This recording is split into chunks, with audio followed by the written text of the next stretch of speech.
Good morning, good afternoon, good evening, wherever you are, near or far. Welcome back to the Coach D podcast, where we dive deep into the world of basketball with some of the most inspiring players and minds in the game. Today, listeners, I'm really thrilled to have a special guest, Hayley Wright. She's a freshman center at Long Beach State, standing tall at 6'3" with an impressive resume that includes playing for the Valencia Basketball Club, representing both the Spanish and Great Britain national teams, and earning MVP honors in international tournaments. And her journey from Valencia, Spain to collegiate basketball in the US is honestly nothing short of inspiring.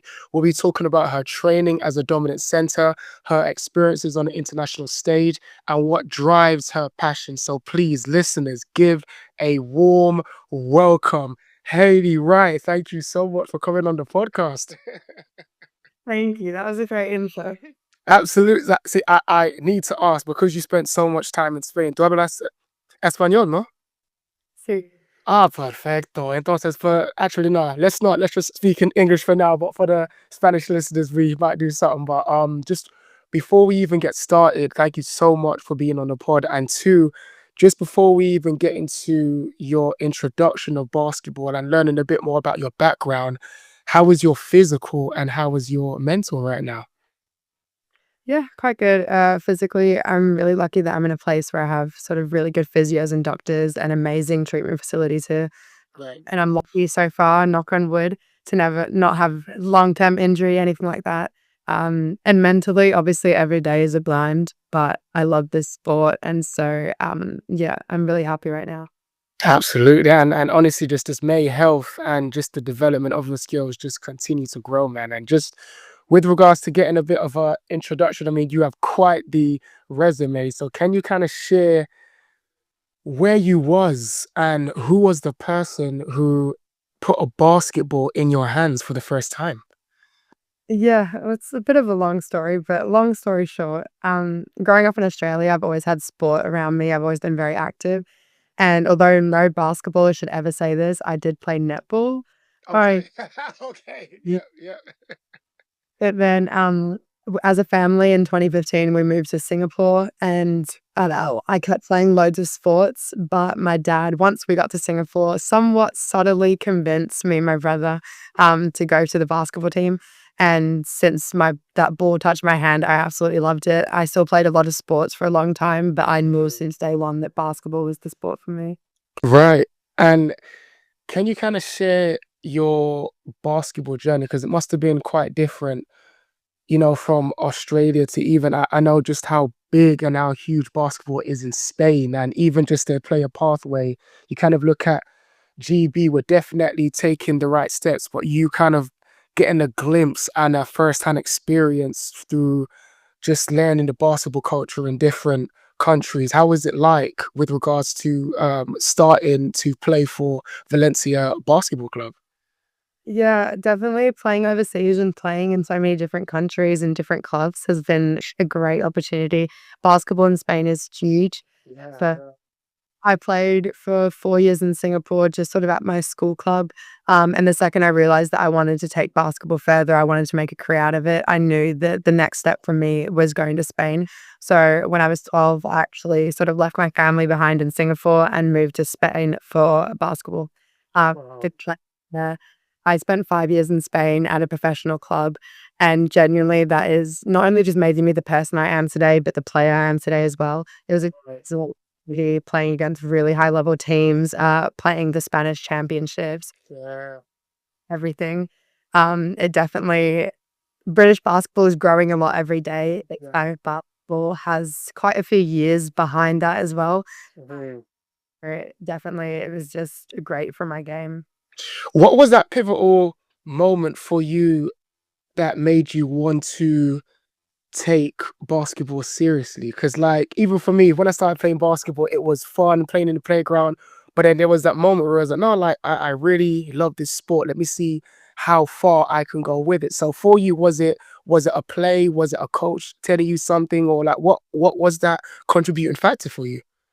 For me, ever since I started playing, I loved it, but I never was really open to the idea that, especially as a girl, I was able to take this even more seriously.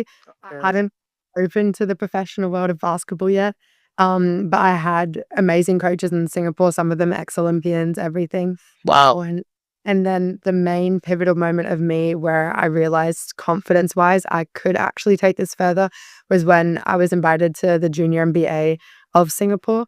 Um, was and I was quite young. It was under 14s and I was still 11 at that time. That was really what opened my eyes to the basketball world and the fact that it is a possibility if I want to work for it. And the second I realized that it was possible, I decided that that's definitely what I wanted to do. See, I just love how like I could just imagine when you look at your past, you're like, "Wow, I've been to here, I've been to here." Like, what is just kind of before we even speak about growing up in Spain and you representing, Spain and GB. Because when we hear about basketball around the world, there's certain hotspots you hear straight away, and there's certain sports that could be considered underrated. Like when I think of Asia and that side of the world, I know basketball in the Philippines is on a whole nother level. Like, so for Singapore, kind of enlighten us, what is the basketball culture like in Singapore, and what was some of the things you was being exposed to during your time there? Singapore being a really small country in Asia, it's not sort of as big as the Philippines, China, Japan, on Okay. how but Singapore is the hotspot of Asia where there's so many different people from different backgrounds and it is in the middle of so many amazing basketball countries. Wow. So with the junior NBA, we went to Shanghai and we got to meet players from all over Asia. And that's in Singapore, the different backgrounds of everyone there. They've all played professionally and they've all just ended up in Singapore. So it's just very interesting and everyone has something different to bring from the table because basketball around the world is a completely different sport. Yes, yeah, yeah. Wow. And even just growing up in Spain, but also representing two national teams, Spain and GB, how has that shaped your perspective as a player? I think for the most part, it's just always the amount of support I've had around me that has allowed me to do these things. And so I'm just grateful. Anytime I got to put on sort of my Spanish state jersey or a GB jersey, it's just so much pride, honor, and just gratefulness for everyone who's helped me get there. So I think that's the main thing, perspective wise, where it's sort of an amazing thing to be recognized and to be able to represent your nation. Absolutely, man. Yeah. No player would get there without all of the support that's around them. Right. And see, this is something that, I'm shout out to Matthew Goodwin. He's a pro player for the London Lions. He was kind of telling me his experience that it's quite the honor just to wear those colors that represent your nation, and you're playing for that person, you're playing for that person at the corner shop, your mom, your family. So what was it like kind of lacing up and wearing those colors and just kind of representing your country, but you're playing the sport that you love? So like how was that for you? For me, it was strange because I have 3 nationalities, 3 countries we very have to represent. Right. Mm, and I've never lived in England, and so the first time putting on a Great Britain jersey for me, I finally felt like I was at home because the whole question of "Where are you from?" has always been a bit of, like, an identity crisis for me. Right. But playing for GB made me feel like I actually belonged somewhere, and playing for sort of my dad's side of the family and my British family, it was definitely just a way where I feel like I'm part of something that's bigger than just myself. Uh, Yes. Yeah. which is an amazing feeling. So when was the moment for you then, Haley? You would say, because I feel like every player has that moment where things start clicking, whereas they just start to see the floor, they read the trap, they're making the open pass where before they would panic or they just can't miss. Like the rim just looks like a huge fish floor. They can't miss no matter where they are on the court. When was that moment for you, Haley, where you realized that you was nice at basketball? For me, it was sort of our under 16s in Spain. I was fortunate to have 2 coaches that really believed in me a lot, and then at the same year that I played for GB for the first time.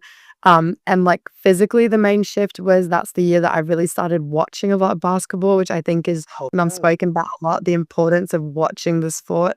And then also just having that confidence given to me from my coaches gave me the confidence in myself as well. And Right. so I stopped, say, panicking, and I was a lot more confident in my decision makings, and I a lot more when I watched sport and when I watched basketball, seeing the professionals make mistakes made me realize that I have no need to be worried about my decisions. In the moment you had it as Yeah. the professional making mistakes, that gives me leeway. I can also make mistakes. So yeah. See, you just spoke of something. This is something that I came across very recently. I'm not sure if I read this in a book or a most likely a podcast because I'm a podcast junkie. Just when it comes to on my way to training and stuff, and they were saying like the beauty of making a mistake as a coach or a teacher actually further develops the students because it's very rare. Like when a student sees a teacher there's that kind of conventional idea of they have to be perfect. So when they draw something on the board, or even for me when I'm demonstrating and they don't see me miss, it's like wow, like okay, like I can't miss now. Or like it's like I have to be perfect. But when I actually miss a layup, before in my coach, I used to be like, oh damn, like coach, you got something your game. Like, but like now it's like, no, like even the pros, like you said it, miss layups. And even for yourself, Hayley, the fact that you said seeing your teachers like mess up in a way kind of gave you the freedom to be like, okay, like it's no big deal if I miss a layup or if I miss a read on defense. Like it's a part of the learning process. So that's a great point, man. Honestly, great point. And just speaking about your achievements and even some of the highlights in your early career, like what was it like being named the MVP in the Barcelona famous tournament and the day two MVP during the FIBA European Championship? It was honestly a very special moment because I am a very team-oriented person. I love sort of the IQ that comes behind playing 5 people on a court and how everyone builds each other up. And so I've never been a big stats person when it comes to myself. I've never worried about that so much. And so to be recognized when I'm not trying to be recognized, Right. it's honestly just amazing surprise. And it's something that I do a lot of work behind the scenes that doesn't get seen, but so that work is almost getting seen for a bit, which Right. is just it's a great honor, and it also is something that I feel like my coaches and my teammates are able to celebrate with me because they're also proud of it, and my coaches are proud that they've been able to do individuals of me to get me those stats at some point. Right. I definitely think all round is just a cause of celebration in a way. Right. And even just playing at that level, I mean, I've been fortunate enough to be around players who have gone on to play for GB and even pro, and they kind of tell me, and even coaches who's coached at that level, it's like, Coach D, like when you're playing at that level, you really have to be on it with this regards to scout report and not leaving the corner three open because they're going to make you pay if you're late to help or you allow them to get down the middle, they're going to make you pay. So I mean, you just playing at that level from such a high age and kind of going back to you representing GB at the under 18s Eurobasket and finishing sixth, I think is a huge accomplishment. And what lessons did you take away from that experience? For me at the GB, especially the under 18 sort of last summer, Yeah. the main lesson taken behind was it really takes a village for success. And absolutely a very holistic moment for me. It opened my eyes to the fact that basketball is not just about an orange ball and a hoop. It's so much more. And so I think really sort of the success that we had year was came down to coaches, physios, S&C, like even parents supporting this. And then the chemistry that our team had off the court was very visible on the court. And then what you said about scouting reports, the amount of film that we give European was crazy. What Yeah.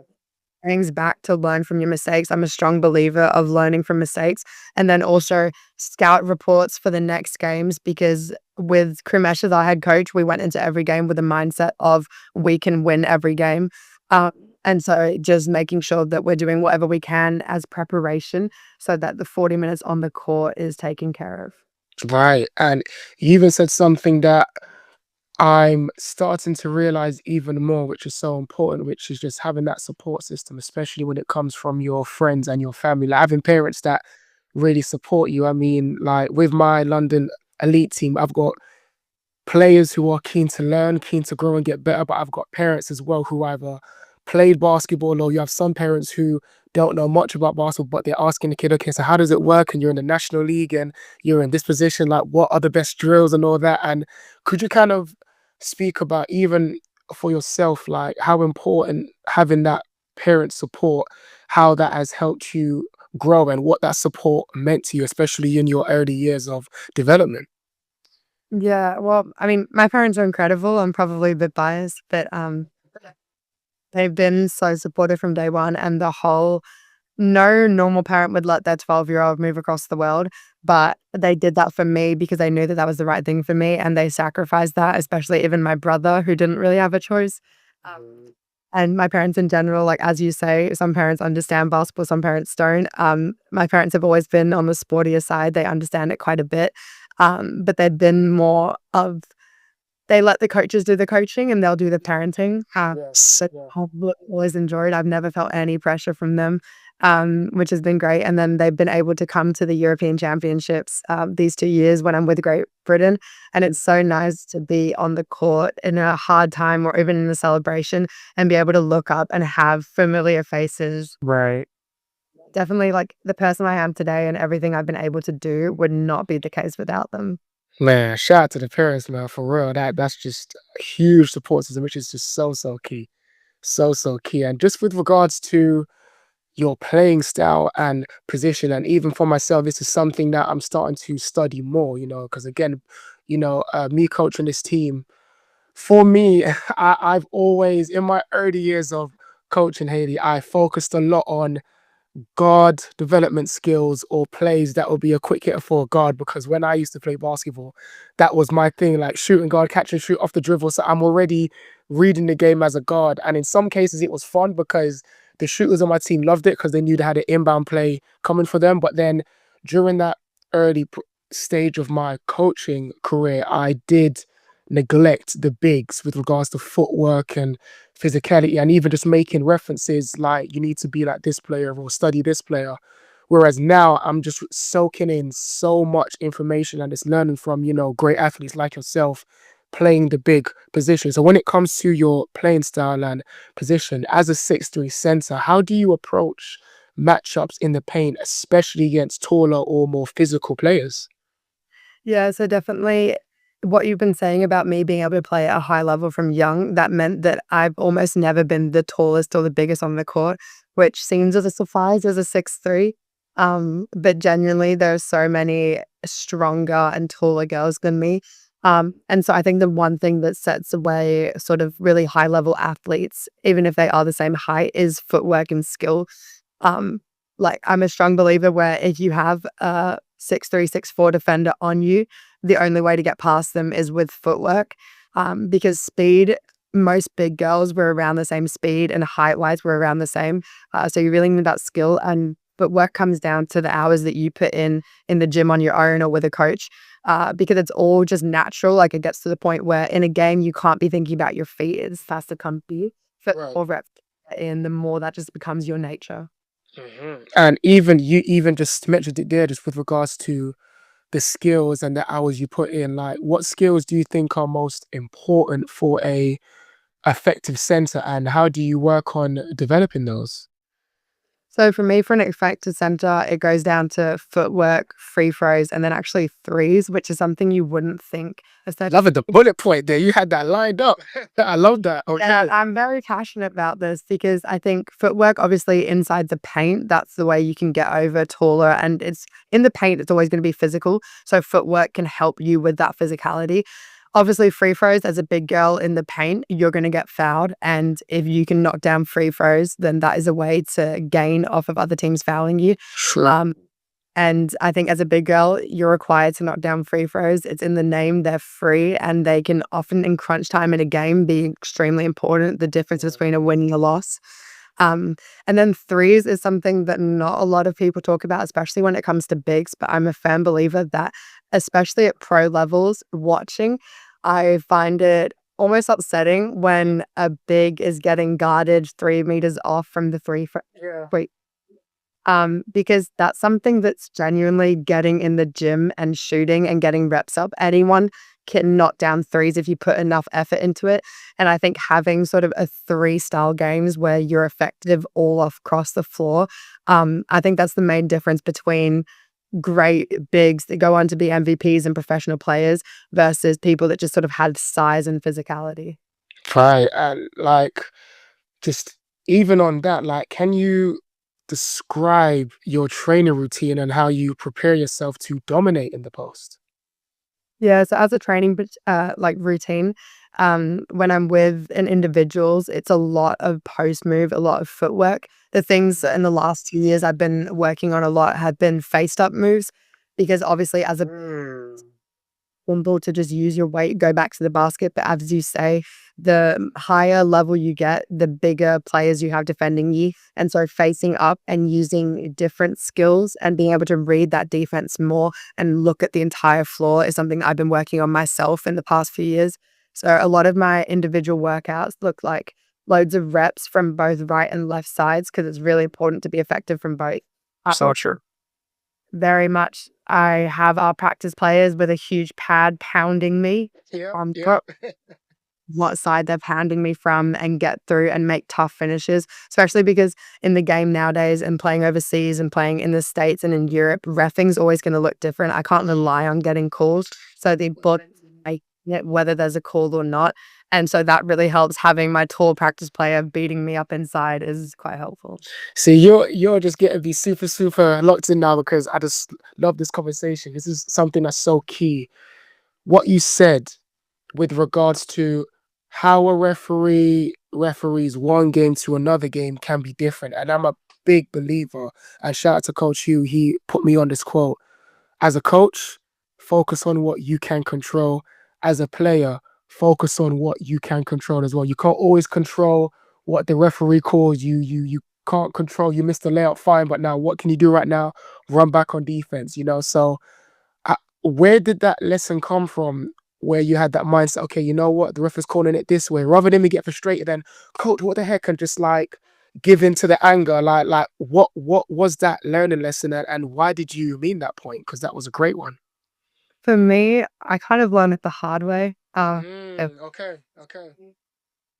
Playing for a GB and under 16s was the first time that I, at a high level, really stepped out of Spain, which obviously every country has different sort of refereeing, every Right. state has refereeing. And I remember my first game with the GB flag, and I kept getting charge calls.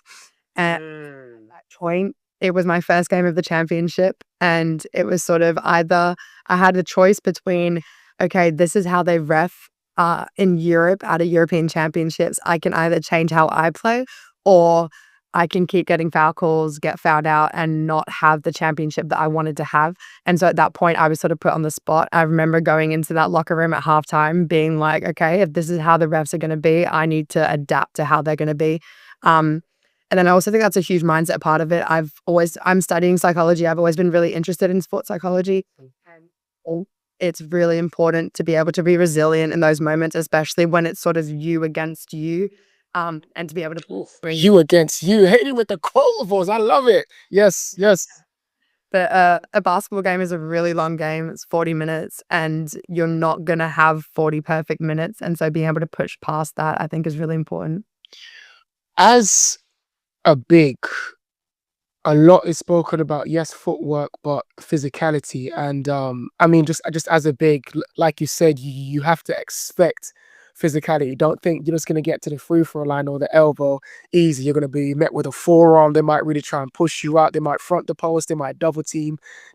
But just with regards to the physicality, how do you, I mean, especially the level that you've played at, how do you adapt to that level of physicality, but how do you become comfortable with that during your play? I think with physicality, the importance is always matching physicality. If you're gonna let someone push you around, then you've already lost the fight. And I definitely think if you look at a basketball game and you just look at the post for a possession, it is a fight. It's like a ball Yeah. team ring. Um, And I remember coming out of games with scratches and bruises all over my arms. And my parents would always say that you should look at the other guy because I've always matched that. I'm never going to last their energy around. And then I also think like a lot of that just comes from the gym. Like I am strong, I can be physical. And so I think it's always going to be physical. Like anyone who tells you basketball is a non-contact sport has never played, has never stepped on the court. Right. So genuinely, it's something that is not really a choice. If you want to play at those high levels, you need to be physical and you need to be strong enough. And if you get pushed to the ground on the next play, you need to make sure that you're low enough and in a stance to where you're not going to get pushed again. And even that, how important is it, would you say? I mean, you even mentioned it earlier, you work on your right side, but you work on your left. Like when it comes to counters, because I mean, especially the level that you play at, they already have the scout report. Okay, Hayley likes to do this, so we need to make sure we make her uncomfortable. When you have a scout report on you, how would you say it's important to have counters added to your game as well? Yeah, well, I think as someone who I've read countless of scout reports, every game we have, I'm reading scout reports, and it's so easy as a defender to scout someone if you push them right, they can only shoot left, or they can only do this. If you only have one part of your game or one hand that you can use, it's so much easier to defend, especially with physicality. Whereas if you're someone who can go both ways, who can counter, who can fake as a defender, it's a lot harder. There's nothing that you can shut down because once you shut one door, another one will open for that player. And so I think being a well-rounded player, finishing both arms, having more than just one move is really important because it's a lot harder to shut down.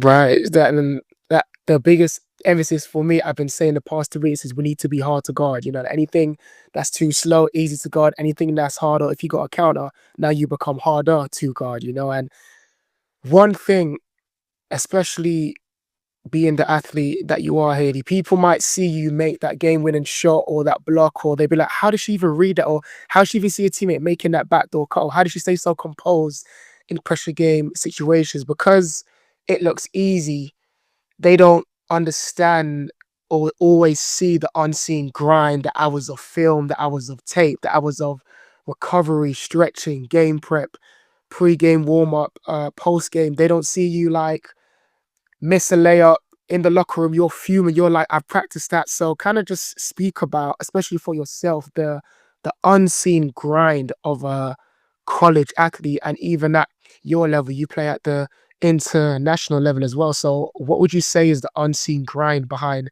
Hayley? I'd say mainly just in general for starters, every game winning block, every game winning pass or shot, you see the one that wins the game, but you don't see the thousands that happen in practice identical.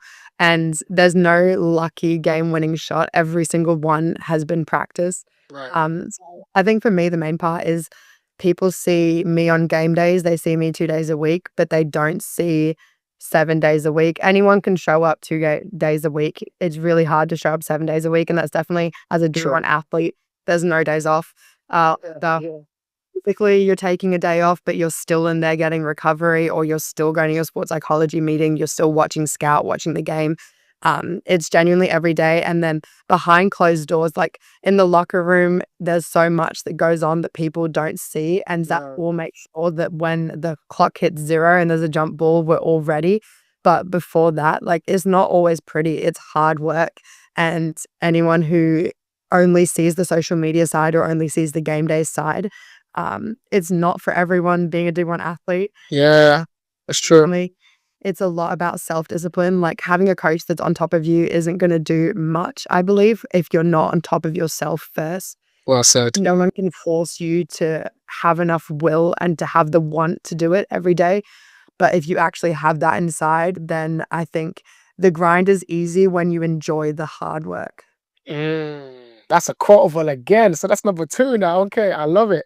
I love it. And just even again, you said something that I think is so key. Being a D1 athlete is it's a full-time job, you know, and even one thing I love now, UK basketball is growing and I'm all for it. We're seeing much more players like yourself where we're seeing that GB representation, and just for the upcoming aspiring athletes, they can see, oh, this person plays at that college. Okay, so if they can do it, I can do it, you know? So for yourself, something which I just want to shed more light on is it's one thing to get 10 offers from D1 or D2 colleges, but you want to also make sure the program is investing in not just you as the player, but you as the person as well. So for yourself, what made Long Beach that program that stood out from the rest? And what was some important questions that needed to be answered for you to seriously consider going to a program? Yeah, so for me, I my recruitment process was extremely long. It was 2.5 years speaking to 33 different colleges. And Long Beach was the last college I spoke to. They were number 33. And throughout the entire process, I'm a very visual person and I need to be able to picture myself somewhere. And especially doing a lot of my recruiting from overseas, not actually visiting any of these universities. The main thing for me was sort of the connection I had with the coaches and the holistic view of the program. And I had amazing universities that I got recruited from, and I was struggling to see myself for 4 years at that university. I'm also a strong believer that being somewhere for 4 years is something I really want to do to build a legacy. Right. And came to Long Beach, where I remember my first conversation with Amy, my head coach, and something just clicked for me. Iron Fish and I love with this school and everything she was saying. She was so direct. She was so honest. And that's something that I hadn't seen in any other coach that I recruited with. She told me the pros and the cons of the program. And from the get go, she just earned my trust. And I also like that Long Beach is a growing program with this is Coach Amy's and all the coaching staff's second year. And so being able to grow with a program was something that I really liked the look of. And for me, it was also, I know that this is rare. I heard from other experiences that having coaches like I have here, all of my assistant coaches and team managers and my head coach who genuinely love me as a person and want what's best for me. Unfortunately, that's really rare when it comes to college sport. So lucky that I'm able to experience that from freshman year. Especially we have so many transfers in our team who are almost jealous that us freshmen from the start are able to experience this because they come from programs where it works. So, yeah, at this point, I'm so happy to be here. Like, it definitely was an adaptation, but I could not picture myself anywhere else.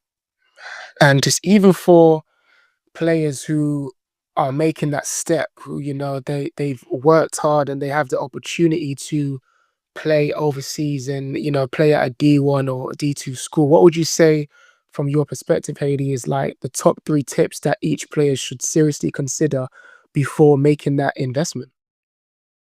I think you need to look at yourself first. And I think in general, the idea of playing college, playing D1, even D2, is a term that is thrown around really lightly. And I think a lot of people see it as a sort of next step, but not a lot of people realize what it actually means to be a D1 or college athlete in general. So I think the first step before even thinking about choices between schools is, are you actually willing to do this for 4 or 5 years? Like, it is your life. You have to make so many sacrifices for it. So I think definitely the first question is, am I willing to do this? Am I willing to put my life on hold for this long? Am I willing to put my body and my mind through this? Then I think the next thing is your connection with possible coaches. You will thrive at a place where you trust your coaches and your coaches trust you. They're people that you have to work with daily, every day for hours as a full-time job. For the first time and maybe the last time in your life, you're almost able to pick your boss. And so if you can make a smart decision with, for instance, I'm lucky that all of my coaches are people that I really look up to and I'm inspired by. And that just makes showing up every day a lot easier. I think the sort of third tip and question to ask yourself is, as a whole, will you be happy here? Because you can go to an investment program. You can go to a great location or a good university school wise. But if you can't picture yourself being happy, every day is going to feel like a chore. Whereas if you're happy, you're going to be able to enjoy it. And I think that's really important, especially as a freshman who, for instance, I'm not getting much minutes here. It's definitely a process first. And that's very common for so many athletes. And instead of just going through the processes step by step, if you're actually able to enjoy the process, it will be a completely different experience. Man, I honestly appreciate you for those tips, man. 'Cause this something again, as the game on a whole continues to grow, and specifically as UK basketball culture continues to grow, it's just important to have these conversations and just insights with regards to, yes, okay, now that we've got representation and our players are getting better over in the US, it's important that the other things, just with regards to, like you said, the third and final thing, are you going to be happy there? Because that is super key. And do you have coaches that you really get along with, and do they really want to invest in you, not just as a player but as a person as well? So that is so key, so key. And even for yourself, before we kind of speak about just the competitiveness and your mental approach to the game, what is the because I had the opportunity, I went to Canada last summer, just for vacation, and you really start to see why other countries or nations are so far ahead, especially when it comes to basketball. And I'm walking down the street, everyone has got a portable hoop. I'm going to like the local neighborhood. There's a full basketball court, they got a half basketball court, they got a soccer field, they got cricket, and it's just at their disposal. Whereas here in the UK, London, don't get me wrong, it is getting better, but when you kind of compare what we have to what the US has, it makes sense how this is why kids at a young age are exposed to it earlier. They're getting a certain culture. And so just from what you've seen, like how have you adapted just to the basketball culture in the US, but also the playing style? I think sort of culture-wise, especially for California, there are courts everywhere, and then even when you're just, like, driving past high schools, we have loads of high schools around us, and the facilities and the courts they have are incredible, so I just open it up the opportunity to anyone because truly anyone could get on. We have courts at the beach that any high schooler could go and just practice at, and that's something that even in Spain, we don't really have so much, just like that access. And then I think also you see the culture in the community type of way, where, for instance, at our games, Long Beach's community and its city just comes together, and you have people who are ex Long Beach players to really young kids, boys and girls, who look up to us. Yeah. Up, and we do 3-minute drills where after games we'll head into the stands and we'll talk to people, and it's so nice. Right. And they're so invested in the program as well as we are. And so I think culture-wise, that's the main difference between here and really anywhere else I've played so far, especially at still a college level, not a professional level, but they're so invested in us, which almost makes what we do easier. Uh, Mhm. and playing style wise, I'm used to European basketball. I like the fast pace. I like the reading of European basketball. The US had definitely been a lot more individual talent. We have some Yeah. amazing talent on the team, and that's been really cool to see. And I understand why Americans love going to European basketball as well, because they can showcase those talents in the European game. I think the main difference here is the physicality, even not always the height, but even just the strength. So many players here are incredibly strong, especially for a Wow. young age. And so it's genuinely just a very, very physical game, which completely changed the game. Where our team, we still use a fast pace, but in general, it's just a lot of physical pounding and it's a lot of hustle. Like, I have so many teammates. We had teammates yesterday that had stitches in their lip halfway through the game. Golly. Like, genuinely, it's just the like want and the hustle and the energy is completely different to overseas. See, and that's something. Shout out to Macy Spinks. I had her on the podcast recently, and she was saying when her time at the US as well, she was kind of comparing like Europe and US basketball, and it was on the same note that you just said, Hayley, just with regards to the game is quicker. Yes, they're known for being athletic, but it's a lot more kind of you really see in within the half court set or transition that kind of individual skill ability to score. And then when you get to the European side, it's a bit more technical and the game kind of slows down a bit. So it's a balance of both worlds, which I find very, very interesting. And just kind of making that shift now to competitiveness and your mental approach. Like, would you say, like, is competitiveness something you believe you're born with, or can it be developed over time? And how has this applied to your game? I think personally, it was something I was born with. If you ask my older brother, since I was born, I've been competitive with him. Okay. I Look, love this. obviously now is a good thing. I'm not sure he thought so back then, but I think it is something that is a personality trait, but also can be developed through the game. I think a lot of my competitiveness has been developed through tough losses, which not a lot of people talk about. But losing games makes me even more competitive, especially hard losses. Like I remember in an under 14 Spanish championship, where in a final at halftime, we're up by 17. We end up losing by 6. And that loss definitely changed my mentality a lot, where it's a horrible feeling to lose. Yeah, yeah. Mm. And so constantly just wanting to be better than the opponent. In my head, if you're losing to the opponent, there's something they're doing that you're not. So I don't think I'm ever doing enough. I'm always pushing myself to do more. So I think it's not always about competitiveness with the opponents and your teammates and everything, but even with yourself, like I want to be better than I was yesterday. I want to be better than I was last year.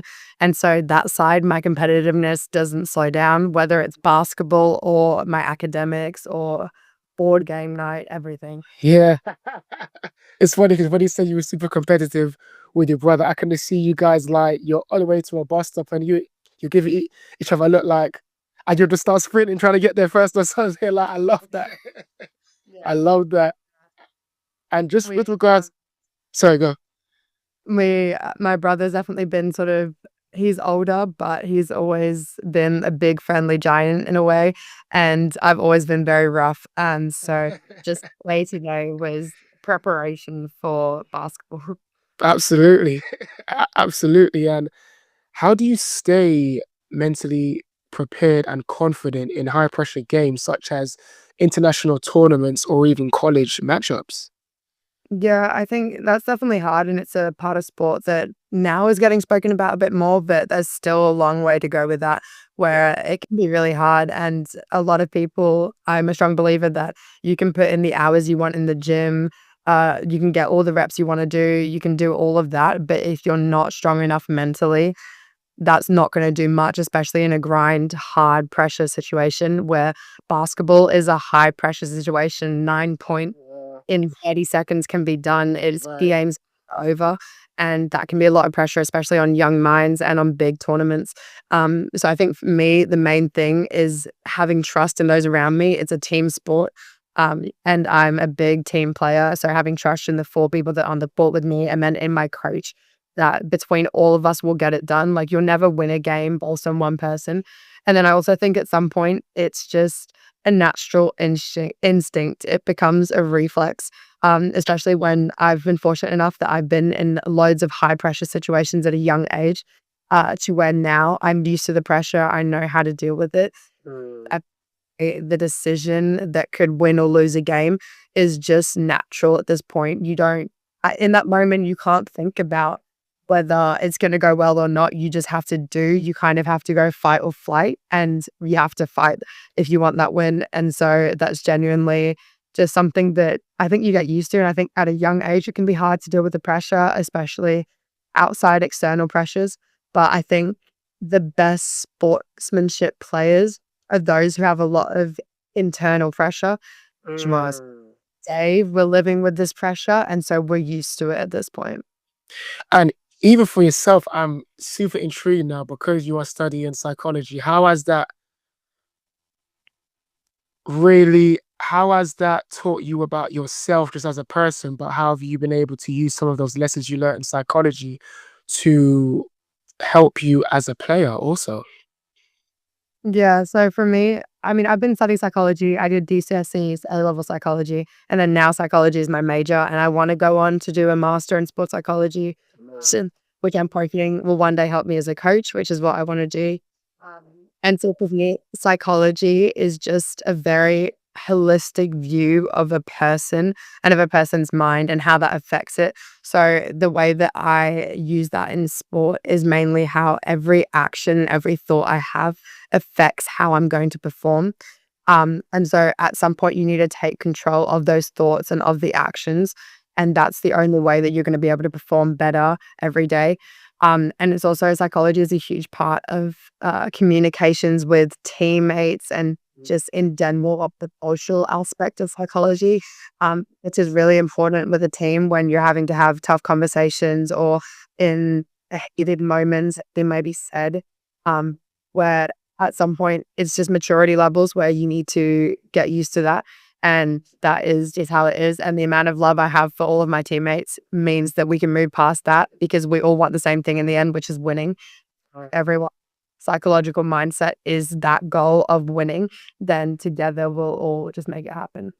See, and you just even spoke about it there, just with regards to team dynamics and leadership, and even you saying you're very much about the team and you're a very team orientated person. Like, how do you approach building chemistry with teammates, both on and off the court?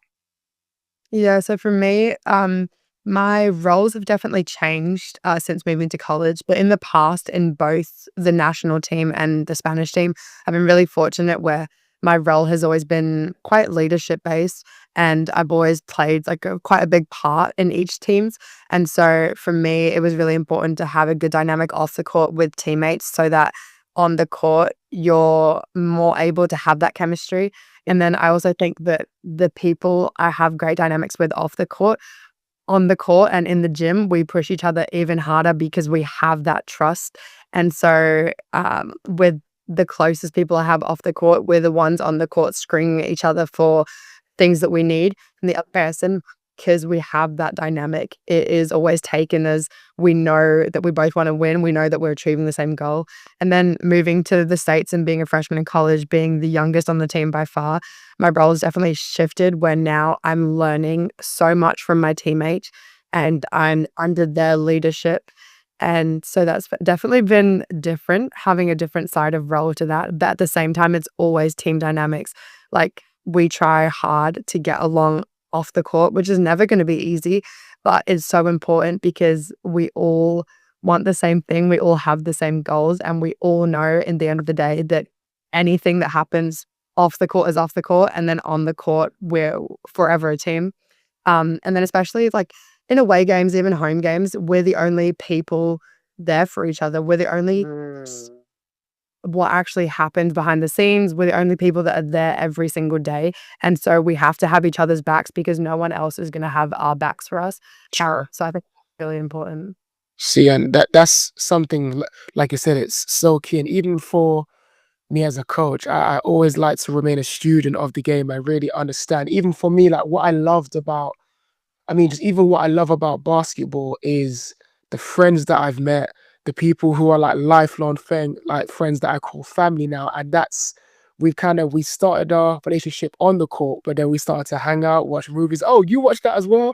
And now like we're talking about everything but basketball. And even you've seen it at the highest levels, and even now you was just speaking about there's this something about the chemistry that you guys build off the court.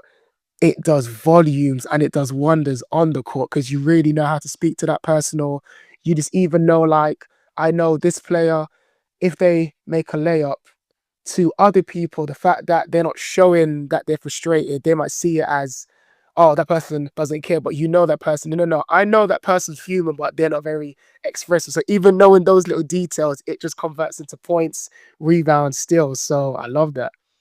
Love that. And just with advice and future goals, before we wrap up the podcast with the quick hitter segment, like for young players aspiring to play at a high level, especially as a center or as a big, like what advice would you give them? So for me, especially for young players, I'm a big believer of you can have dreams and you can dream however high you want, but until you turn those dreams into goals, they're not going to happen. And so I think the difference between dreams and goals that a lot of people don't look at is when you set a goal, you've set your mind to it, you have steps that it's going to take to get to it, where every single day you're building up to that goal. at our team here in Long Beach, we talk a lot about brickwork, and it's basically every day you're laying a brick. At some point, you'll have an amazing house, an amazing wall. But even before seeing that wall, you need to be able to lay your brick. So now, if you would have told 12-year-old, 8-year-old Hayley that I'm at a D1 college now and I'm playing for my country, I would never have believed you because it wasn't a goal. It didn't seem achievable. The second I said to myself, or the second a young player says to themselves that you can achieve it and it's completely up to you and it depends on the choices you make every day, then it's going to be possible. So you need to be able to believe in yourself before other people believe in you. And then it's what I say about every day. It's everyone can show up 5 days a week, but showing up 7 days a week, showing up when you don't want to show up, when it would be easier to take off a day, when mentally something's happened or off the court you're dealing with something, but showing up on the court every day is a challenge and it's hard. But if you're willing to do it, then I truly think that any young player, if they put their mind to it, they can get to the level they want to get to. Mm. And where do you see your where do you see your basketball career taking you in the next few years from now? But also what drives your passion just to keep improving? Because I could just see it right now, honestly. Yeah, I have a lot of passion. I love this game. So for me, the next few years are all focusing on Long Beach, on building the development program here, on hopefully winning a conference, going to the NCAA tournament. Those are goals for us as a team. So it's a lot of team-oriented goals. Um, and then past college, which is quite a long time away. But I'd love to be able to play overseas and then build sort of my connection with Great Britain basketball and move up the age groups there because I genuinely love everything that's happened with British sport and how much it's growing every year. And then at some point, my main passion is being a coach. And I Love that. love all of the game, and being a coach to me is something that I want to be a player first and I love playing, but coaching is just the next level of passion that I have. And that sort of comes back to my why of why I show up every day. And for me, it's the next generation. I love when we have, for instance, here we have so many kids clinics where we are interacting and training and coaching little kids. And I've done that ever since, well, I've always been a volunteer coach. Right. That's something that I think not only helps me as a player, Yeah. I know what it's to be a coach, but it's also just what I love. I love seeing little kids smile when they make a basket, Yeah. So being able to inspire the next generation as a player first, but then also help the next generation achieve things that I've got help achieving, is what I would love to do. So basically just like paying it forward and thanking my coaches in the past. Hopefully I can do that for someone else one day. well, us coaches welcome you to the team, man. Honestly, like, and just even for yourself, like, you've seen and experienced so many different coaches at such high levels, and you've been able to kind of take this from that coach, and you're even applying it in your day to day life. So when you do make that step to become a coach, from your perspective, what makes a effective, great coach, in your opinion? I think an effective coach comes down to a few different things. One of it is competitiveness. You need to be competitive because you often will have to be competitive enough for an entire team. You need to have that level of competitiveness, especially if you want to be a winning coach. Like, I'm someone who I'm either black or white. I don't want to just become an average coach. I want to be a great coach. I want to. Talk about it. Talk about it. Yeah. And so for me, I think that's sort of the main thing. And then also, I think an effective coach looks at players as holistic people, as people first instead of players. Because as I've said throughout this entire podcast, like I truly think the best players have every point of view where they have S&C, nutrition, psychology, and then obviously skill. And so I think is as a coach, looking at players in a holistic way will truly bring out the best in every player. And if you can bring out the best in every player, then you can originally bring out the best in a team. So I definitely think that for me, in the future, it will be a lot about making sure that each person is seen and each person is, I want to coach people and then I want to coach players. Ooh, that's the third quote. Hayley, you're on fire right now. That is 3 for 3. I love it. Honestly, I love it. And just before we wrap up, we've got the quick hitter segment. And this first one, I'm super intrigued just to get your mind on. Now, with this question, Hayley, this could be you could go the basketball route or just on life, because I'm big on the even for myself, the lessons I've learned in basketball I apply in life, just to be punctual, how to communicate. Sometimes you don't change what you want to say, but change how you want to say it and things of that nature. So the first one, what would you say, Haley, is a skill that is taught by many but only mastered by a few? I think a skill taught by many, is mindset and positivity, especially. Um, a lot of you can tell people to be positive. You can tell people that they need that they need to have positive self talk. But only a few people, and even professionals, still struggle with this, and it's something you definitely need to work at. And I think that that changes the game as well. But that's hard because it's not always a choice to be positive. But it's really important, and so I think a few people master that, and when you master that, you definitely see the difference. Um, but yeah, I think that's the first one. Absolutely. Okay.